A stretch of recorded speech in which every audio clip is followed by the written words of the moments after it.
We are in Fresno, California. Just finished installing a toilet up here in the upstairs bath. Let me see. I'm pretty sure it's Fresno. Could be Clovis. Either way, we did set a toilet. So upstairs bathroom is the hall bath, Jack and Jill bath, door into the bedroom, and then behind me, door to the other bedroom, and of course tub and toilet sitting in here. Sinks are out beyond this door. Probably more sinks in that direction as well. Anyways, Highline. This is one of their newer products by Kohler.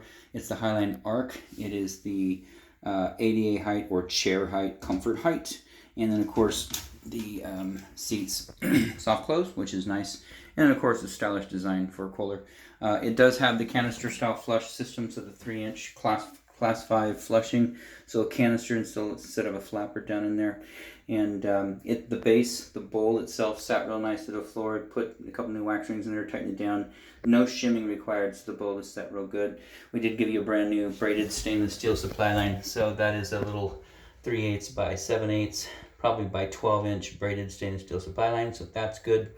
It is filling correctly, shutting down correctly, and flushing correctly. Outside of that, this installation is done.